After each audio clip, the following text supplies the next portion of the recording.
Hi, everyone. Welcome back to Authors on the Air. I'm your host, James Latwell. And with us today, we have Andromeda Romano-Lax. And her book we're going to talk about today is The Deepest Lake. And I think, is it your sixth book or Yes, yeah, my sixth, yes. you're sixth because you've written like The Spanish Bow, um, Annie and the Wolves that got, all kinds of award mention, and Plum Rains. They got a Sunburst Award, if I'm not mistaken. Matter of fact, Plum Rains, I have a relationship with my local bookstore. We talk about, who I'm going to interview and that kind of stuff. And she was so excited that we were going to talk because she pushes Plum Rains to everybody that comes in Oh, the store. So, that is so sweet. so you have a fan here in Northern California, that's for sure. That book has a special place in my heart. I have a sequel that I really want to write Nice. as soon as possible because it takes place in the near future, and the near future is just coming at us so fast. Yeah. So I better get it written. Yeah. Well, that's awesome. That's good to hear. But yeah, for the Deepest Lake, I mean it's so atmospheric, and we'll talk a little bit about that. But it's just got a story that just sucks you in. And how did you come up with the story? And maybe tell folks a little bit about what the Deepest Lake is, what the story is there. Sure. It's set at a writing workshop, a memoir writing workshop on the shore of Lake Atitlan in Guatemala, which is a beautiful place. But it is about a mother who has lost her daughter. Her daughter had gone traveling. Her daughter's in her 20s. Her name is Jules. She'd gone traveling, and she's believed to have drowned in this deepest lake, which is Lake Atitlan. But the mother can't get any answers. And so she decides after a while, after they've done everything else, to actually go back using her maiden name to attend this writing workshop to see what happened in her daughter's last days, because the last that she knew, her daughter was spending a couple days or a week working for the memoirist, a very charismatic, famous woman who is running this workshop.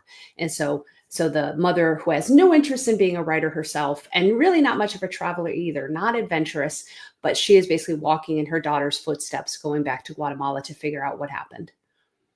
Yeah, the way you roll out the story, it's told in an alternating point of view between Rose and Jules.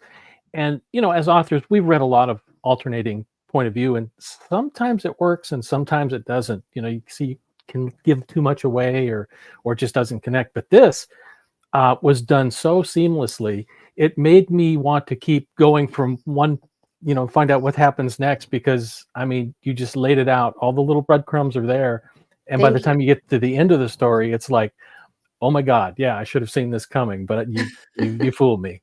So how did you come up with that structure to put this novel together? Well, I definitely started with the mother's perspective. And I'm a mother of a daughter who's about the same age as Jules, Mhm. who's also a writer and a traveler, I'll say.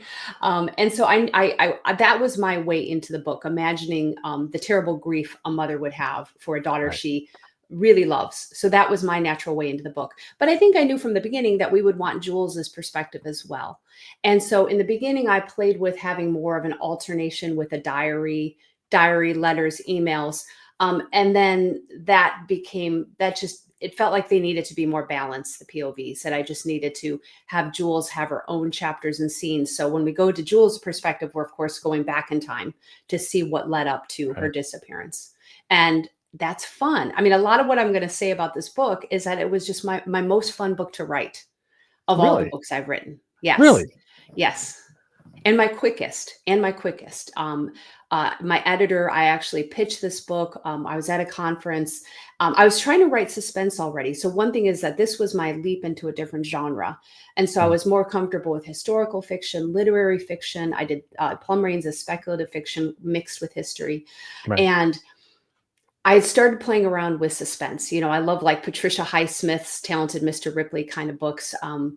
And I had started on a different book, and I knew it felt very tricky to write, but I wasn't sure what I was doing wrong. And then as I kept going, I realized, oh, I've sprawled too far. This other book was taking place in Canada and Italy over too long a time period. I'm like, okay, that one's not working great. But even so, I met with my editor at a conference, and I pitched that other book to her. And she's like, okay, finish it up, and I'll read it. Great. And then I said to her, I said, but I know what I'm doing wrong. It's too diffuse.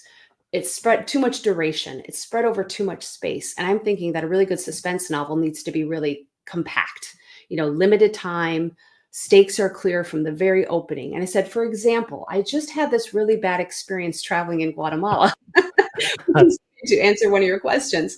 I said, if I had to tell the story as a novel, here's how I would do it. And then I just pitched it to her right there. And she said, well, that's the one I want to read. She said, that's it. That's it. Go home and write that. And can you write it within, I think she said 2 months. And I think Okay. it took me 3 months to write a messy draft. And it was just fun because that is part of figuring out a new genre. If you sort of figure out the structure, figure out the scaffolding, I think I was right about that you need to make those things more condensed. And then it was building off of a trip I just done. So in terms of sense of place, that was all very alive to me. And as far as relationships, mother daughter, that was very alive to me. So the draft was very quick. But now, Mm. this is really important to say, especially to writers. The revisions were not quick. It was years and years of revising. And so I essentially wrote many different books. I mean, I had a completely different draft where the last third was completely different. Hmm. I mean, you've read it, so you know that there are some surprises that come. In this other draft, those surprises were not there, and it had a different tone and even a different, I wouldn't say a different theme, but definitely a different tone. So in any case, I ended up really writing two different versions of this book. And Wow. ultimately, when it landed back with Soho again, that had been my publisher for most of my previous books. At that point, they had read both. And I had one editor who actually preferred one and another editor who preferred the other. And they said, okay, we'll leave it up to you. So I went actually with the most recent one and I called it the over the top draft. I'm like, here's where I just said, I am just playing on the page. And that's the one I went with. Wow. No, however your process came together, I mean, it really is really a joy to read. So it was a blast. And Rose and Jules, that relationship that you kind of bring out in those alternating chapters was really, I thought, really well done and full, and you got a sense of both women, but even the supporting characters of all the women that they found at the retreat center. um, they were, I mean, I could picture myself just sitting there and listening to them, go on and chatter about their lives and everything else. It was a lot of fun to just sit there and kind of be an observer as I read this. So Oh, um, thank you. that was Yeah, and cool. that cast of characters, since they're all in a memoir, right? They're bringing their own stories, some Yeah. traumatic, some maybe a little lighter, funny, or whatever. And again, the hard part was that I actually had more of those other women. I had a bigger cast that I Mm, had to pare down. yeah. And I was so into some of their stories that I really wanted to tell their stories in much greater detail because I became really attached to some of them. So, yeah. Yeah, no, I could see how you could do that. But there's one that for me was kind of the linchpin of the whole story, and that's Eva Marshall. Mhm. The almost a cult leader, if you want to think of it that way, in her retreat center. How did you come up with her as this central character that kind of is behind everything that happens in the book? I would say it and the whole premise, even though I've said I've gone to Guatemala, obviously, I went there and there was no murder happening or anything happening like that the week I was there. But the premise and even that character, the memoirist who's the teacher, that's really a composite of what I've seen over 20 years of Mhm. attending workshops and Yeah. also teaching workshops. So I've taught private community workshops, I've taught in an MFA program and worked with my fellow MFA staff and faculty. And I've seen a lot of bad things in workshops. So that's an important thing that I would like to get across. This is not me taking exactly what happened when I attended a workshop in Guatemala. It is me reflecting on an adult lifetime of attending these things. And although workshops can be very helpful and it allows people, especially when they're at that point of kind of coming out of a closet, sharing their writing with others for the first time, Mhm. learning to thicken their skins a little bit, I have seen all kinds of inappropriate and damaging behaviors from both male and female workshop leaders. And with memoir, it's even more sensitive than with fiction because you are criticizing not only the manuscript, in some ways, you're criticizing the writer and the life of the person. Yeah. And I have heard things that are worse than what I put in the book because at a certain point you say people aren't going to believe this. And I've left out Eva as a woman, so I'm not including all the things that male workshop leaders sometimes do. But it is harrowing, and people go in and they're extremely vulnerable. And so that's part of what this book is about. But again, a reflection on things I've seen over many, many years. Yeah, I wondered about that because as I'm reading this, as you do, you wonder, okay, did she attend a really, really bad workshop? This is a way of getting that out. But yeah, And I can say I've attended many bad workshops. and maybe taught some bad ones too. I love it. But I mean, yeah, her she's so charismatic, and she's got this almost cult following, and there's kind of a theme of this toxic, mentorship kind of thing going through her work. Yeah, I thought that was kind of interesting to pull into the story, and it really, really fit well. And Um, cultish environments are the same, whether it's writing, health, anything else. mhm.